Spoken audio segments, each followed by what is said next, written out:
So dear students, welcome again in this lecture room. तो आप जानते हैं ये टॉपिक जो ग्रोथ एंड डेवलपमेंट, तो इस पर हमने कुछ सब टॉपिक्स पढ़े। तो कल का जो टॉपिक था उसमें मैंने बताया कंडीशंस फॉर ग्रोथ। अगर आपको याद होगा, कंडीशंस या हम उनको फैक्टर्स भी कहते हैं। तो कल मैंने बताया इसके लिए एयर ज़रूरी है, वाटर ज़रूरी है ना, इसके लिए न्यूट्रिएंट्स ज़रूरी है, इसके लिए टेम्परेचर ज़रूरी है, इसके लिए लाइट ज़रूरी है। So these are called as conditions कहो, फैक्टर्स कहो, या हम इनको, क्योंकि ये बाहर से आते हैं ना, ये एनवायरनमेंट से आते हैं। ये फैक्टर्स तो प्लांट के अपने नहीं है, ये आउटसाइड आते हैं। तो these are called as extrinsic factors. ये आप लिखो, कल ये मैं भूल गया ये बताना। These are called as extrinsic factors. तो कल मैंने बताया कि these are very important for normal growth and development. These are called as extrinsic,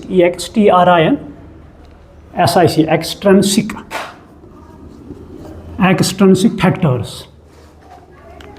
तो इसके बाद जो आज का टॉपिक हमने पढ़ना है या डिस्कस करना है, तो यह कुछ टर्म्स हैं यहाँ पर। जब ग्रोथ होती है प्लांट में, जब ग्रोथ, तो मैंने कहा कि फेसेस ऑफ ग्रोथ। तो पहले उसमें मैंने बताया सेल डिवीजन, अगर आपको याद होगा सेल डिवीजन। तो यहाँ पर सेल नंबर इंक्रीज होता है। तो उसके बाद सेकंड मैंने कहा सेल एलोंगेशन और सेल एनलार्जमेंट।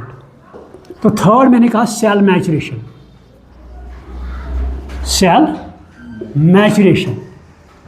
तो ये 3 स्टेप्स फेस के ये ग्रोथ के हैं। तो यहाँ पर जब सेल डिवीजन कंप्लीट होता है और सेल एनलार्जमेंट भी कंप्लीट होता है, फिर नेक्स्ट स्टेप है that is called as cell maturation. तो इस सेल मैचुरेशन को हम डिफरेंशिएशन भी कहते हैं। अगर आपको याद होगा, कल मैंने बताया this also called as differentiation और मैचुरेशन। तो यही आज हमने यहाँ से, हालांकि कल के लेक्चर में जब हमने कंडीशंस और फैक्टर्स फॉर ग्रोथ बताया, तो उस वक्त हमने डिस्कस थोड़ा किया। तो यहाँ से आप स्टार्ट करेंगे फिर से। तो होता क्या है, मान लो यहाँ पर फर्स्ट से ये एक सेल होती है, तो इस सेल में डिवीजन होगा, तो सेल का नंबर इंक्रीज़ होगा यहाँ पर, ठीक है, ज्योमेट्रिकल मैनर में डबल होंगे सेल्स। तो जब इसके बाद एनलार्जमेंट होगा, सेल एक्सपेंड होंगे वाटर एब्जॉर्प्शन के ज़रिए। तो इसके बाद ये सेल अब थर्ड फेज में that is called as maturation में दाखिल होंगे। तो यहाँ पर क्या होगा, सेल्स जो है अब तक तो ये सेम है, इन स्ट्रक्चर में ये सेम है ना। अब उसके बाद ये इनकी ग्रुपिंग होगी, इन सेल्स की अब ग्रुपिंग होगी, और ये अब स्पेसिफिक रोल इस प्लांट में प्ले करेंगे, ठीक है। यानी आफ्टर एनलार्जमेंट और एलोंगेशन, तो जो सेल्स है अब इनको डिवीजन ऑफ लेबर के स्टेज में जाना है। यहाँ तो ये उनको स्पेसिफिक रोल निभाना है, यहाँ इनको स्पेसिफिक फंक्शन और पर्टिकुलर फंक्शन प्ले करनी है। तो इससे सेल्स एक ग्रुप बनाएंगे, दूसरे मान लो सेल्स कुछ है, उनको प्रोटेक्शन देनी है, उनको ये तो एपिडर्मिस बनाएंगे, सेल्स को कंडक्शन करना है, इनको तो ट्राइकिडिस बनाएंगे, सेल्स को दूसरे फंक्शंस करने हैं। इसी एतबार से ये यहाँ पर मैचर होंगे। तो जब ये डिफरेंशिएशन सेल्स क्या होगा, ये जब सेल डिवीजन होता है तो यहाँ पर अब मैचर होंगे ये सेल, इनमें कुछ चेंजेस आएंगे during differentiation. There are some changes in the cells. There are some changes in the cells because they have to perform specific or particular function. There are some changes in the cells because they have to perform a specific or particular function. तो इसको explain करने के लिए हम यहाँ example ले लेंगे, ठीक है। हम देखेंगे कौन सी मॉडिफिकेशन होती है, कौन से चेंजेस होंगे। तो यहाँ पर हम लेंगे एग्जाम्पल, ले लो आप ट्रैक्री एलिमेंट्स।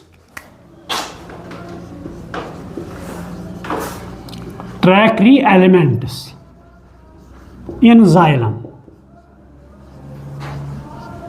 या in short these are called as tracheids. In short these are called as tracheids. तो आपको पता है जो जाइलम है, ये जाइलम जब बनता है इसमें 4 तरह के या 4 टाइप्स ऑफ सेल्स होंगे। One is called as tracheids, है ना। Second is called as vessels, third is called as xylem parenchyma, fourth is called as xylem fibre. ये 4 डिफरेंट टाइप्स ऑफ सेल्स इसमें होते हैं। That is why it is called as complex tissue. तो यहाँ पर हम लेंगे ये ट्रैकीड्स। जब सेल्स डिवाइड हुए तो उनका सेल वॉल जो होता है, मान लो ये अब ट्रैकीड्स को ट्रैकीड बनना है, सेल्स डिवाइड हुए तो इसमें से कुछ सेल्स आएंगे वो ट्रैकीड्स बनाएंगे। तो पहले इनका सेल वॉल क्या होता है, थिन। पहले जो सेल बनती है इसका सेल वॉल क्या होता है, यानी हम यहाँ लिखेंगे थिन वॉल्ड, नंबर 1। इसमें डेंस साइटोप्लाज्म या प्रोटोप्लाज्म होता है, यानी प्रोटोप्लाज्म जो होता है अच्छी मकदार में होता है। न्यूक्लियस भी कॉन्स्पाइक्यूस होता है ना। तो इसको ये सेल लिविंग होती है। अब चूंकि इसको क्या बनाना है, ट्रैकीड में दाखिल होना है, ट्रैकीड में कन्वर्ट होना है, तो यहाँ पर उसको कुछ चेंजेस होंगे। तो क्या क्या चेंज आएगी इसमें, नंबर 1 यहाँ पर लिखिए फिर से, यानी जब ये सेल्स किस में, ट्रैकीड में कन्वर्ट होंगे, ट्रैकीड इसमें, तो आपको ये पता है ट्रैकीड की फंक्शन है कंडक्शन ऑफ शाबाश water and minerals, conduction of water and minerals. तो पहले इसमें चेंजेस आएंगे। इसमें चेंज क्या आएगी, ये मान लो यहाँ पर ट्रैकीड है। पहले इसका जो प्रोटोप्लाज्म जो है ये रिमूव होगा, न्यूक्लियस भी यहाँ पर डिजेनरेट होगा, यानी फर्स्ट आप लिखो degeneration of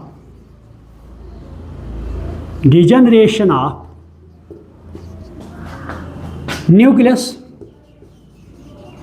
and protoplasm,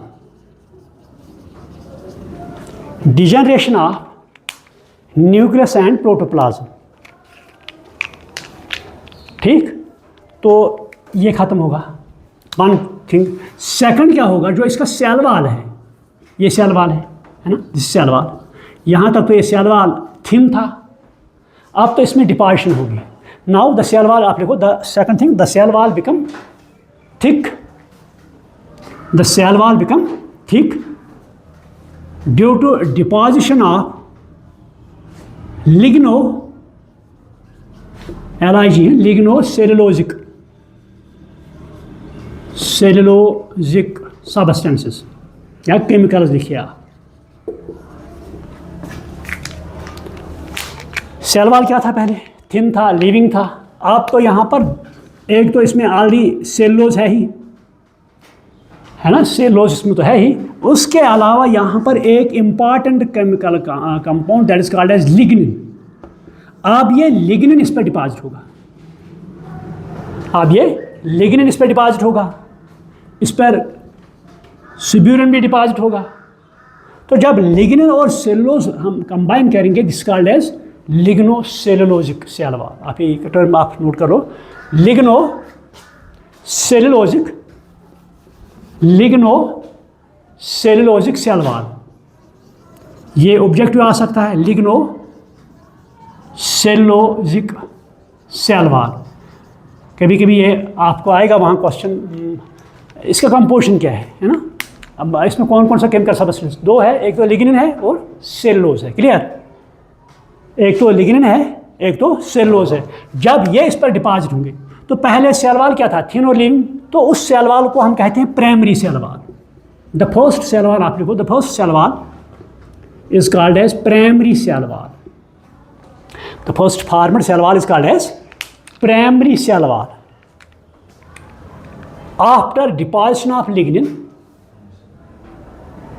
it becomes thick. After deposition of lignin, it becomes thick and is called as secondary cell wall.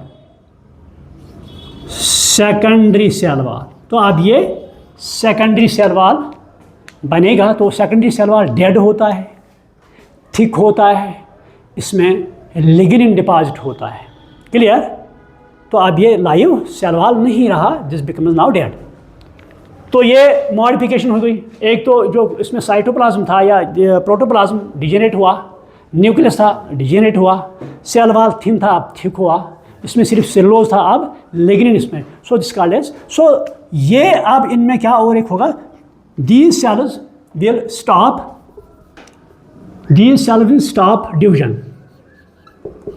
ये सेल्स जो है ये डिवीजन में हिस्सा नहीं लेंगे, ठीक है। जो सेल्स अब स्पेसिफिक रोल प्ले करेंगे, पर्टिकुलर रोल प्ले करेंगे, ये डिवीजन में हिस्सा नहीं ले सकते हैं। सो दे विल लॉस या स्टॉप, आप लिखो दे विल लॉस और stop dividing ability. They will stop और लॉस डिवाइडिंग एबिलिटी और सीज, ये स्टॉप होगा, सीज होगा या ये इसमें ये अब डिवीजन एबिलिटी नहीं रहेगी। क्लियर। तो उसके बाद ये अब जो सेल बनी हमारे पास ट्रैकीड है। नाउ इसका रोल क्या होगा, नंबर 1 जो ट्रैकीड अब बनी है ना, पहले तो सेल थिन वाल थी, लिविंग थी, अब तो हमारे पास ये ट्रैकीड है। जब ट्रैकीड ये बन गई, it will be help in conduction of, यानी इट विल परफॉर्म, आप लिखो it will perform conduction of water and minerals. Conduction of water and minerals, ये उसकी एक फंक्शन होगी, प्राइमरी फंक्शन है इसकी, this is the primary function. Second, it will provide mechanical strength. It will provide mechanical strength. It will provide mechanical strength to plants. तो पहले ये thin वाल थी, लिविंग थी, प्रोटोप्लाज्म कंटेंट अच्छा खासा था, न्यूक्लियस कंटेंट, अब इसमें मॉडिफिकेशन हुई, चेंजेस आ गए। चेंजेस क्या हो गए, सेल वाल थिक बना, इसमें लिग्निन डिपॉजिट हुआ, प्रोटोप्लाज्म डिजेनरेटेड हुआ, न्यूक्लियस डिजेनरेट हुआ, तो अभी ट्रैकीड बन गई। So this is called as maturation, this is called as differentiation. Clear हुआ। फिर से 2-3 पॉइंट्स में बताऊंगा।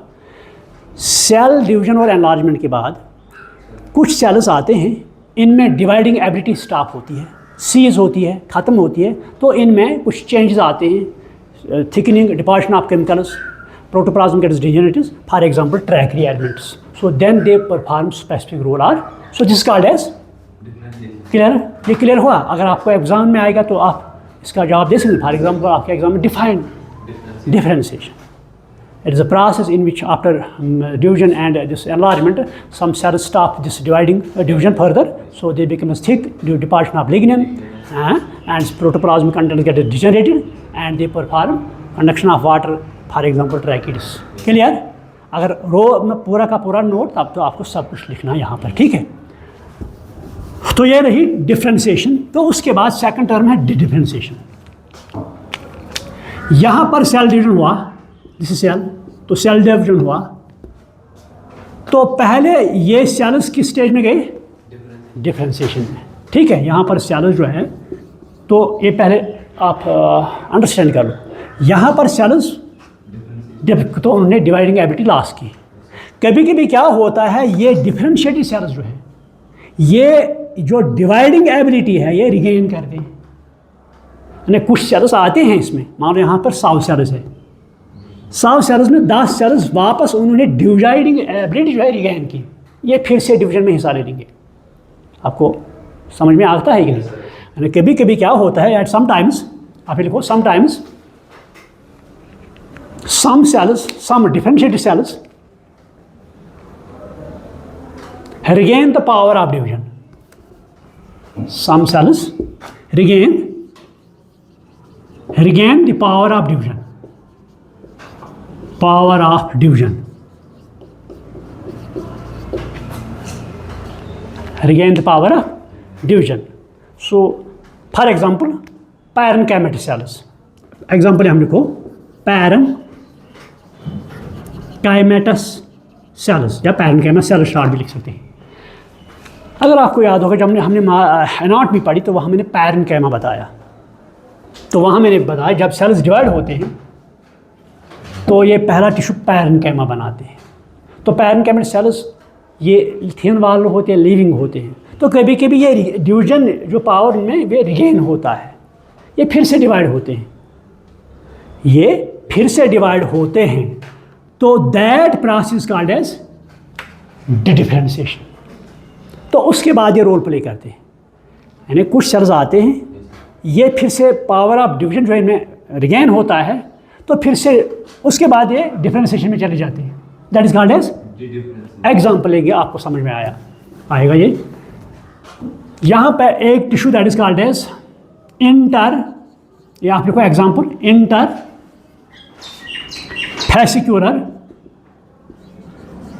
fascicular cambium, interfascicular cambium and cork cambium,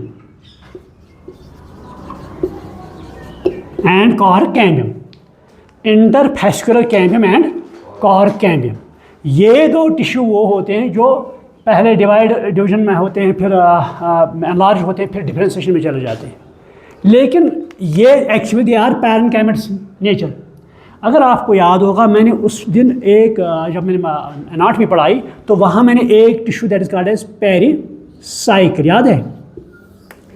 मैंने कहा पेरिसाइकिल जो है इसमें सेल्स पैरेन्काइमेट्स होते हैं, तो कभी कभी ये सेल्स दोबारा पावर ऑफ डिवीजन रिगेन करते हैं, तो ये डिवाइड होते हैं,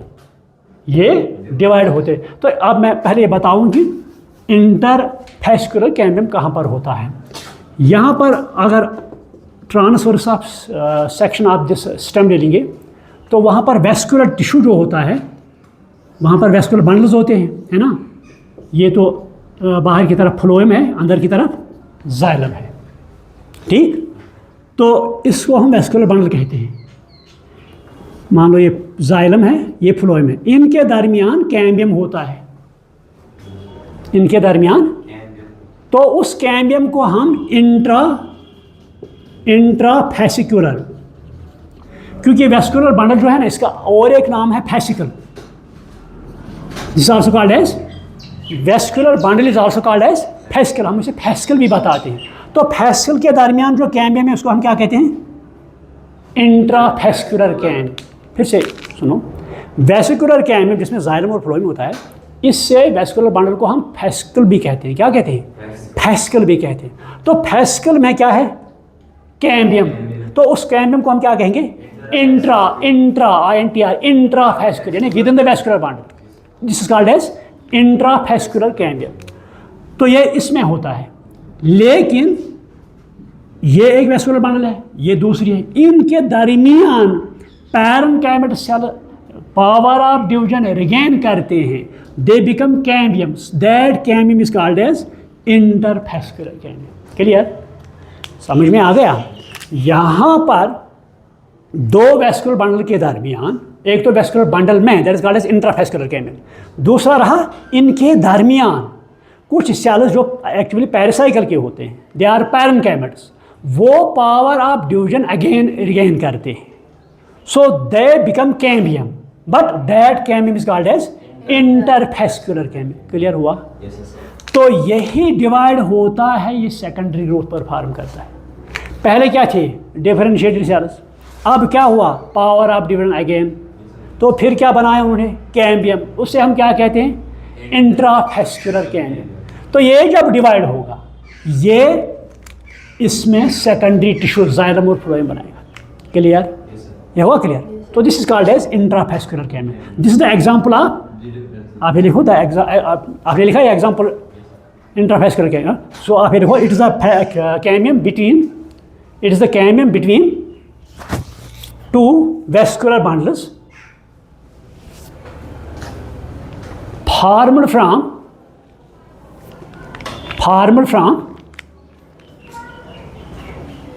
parenchyma cells of pericycle, formed from the parenchyma cells of pericycle. They get power of division again, they get power of division again and form secondary growth,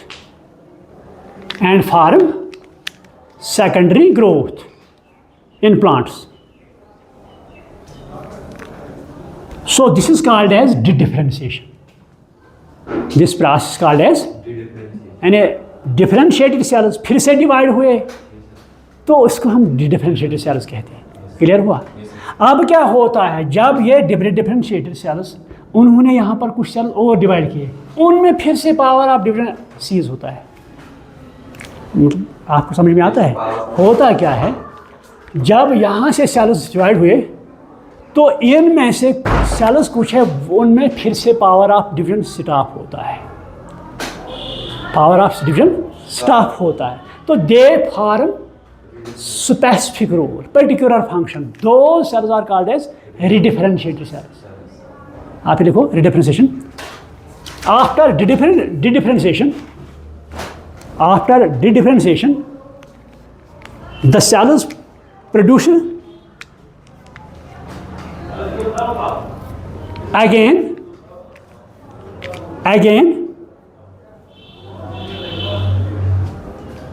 again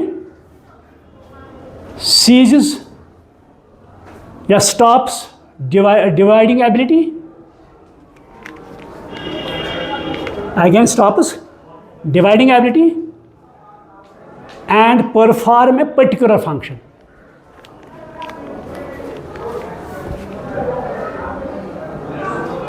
So they are called as redifferentiated cells.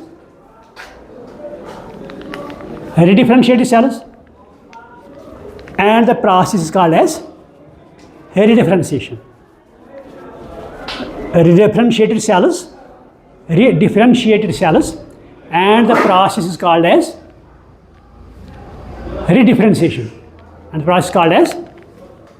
So ये रहे 3 term जो growth में होते हैं, जब है ना, ये तो ग्रोथ ही होता है, डिफरेंशिएशन, इसके बाद डिफरेंशिएशन, उसके बाद ये समझ में आ गए तीनों टर्म्स के। फिर से मैं बताऊं, कोई क्वेश्चन मत है, कोई या कोई। सो इसमें से नीट में भी कोई ऑब्जेक्टिव ज़रूर आ सकता है, ठीक है। तो एग्ज़ाम्पल यहाँ मैंने बताए वो एग्ज़ाम्पल आप नोट कर लो। तो ये बोर्ड के एग्ज़ाम में भी आ सकते हैं और नीट में भी इसमें ऑब्जेक्टिव आ सकता है। Any question? So time over, so I should stop over here. So thank you very much.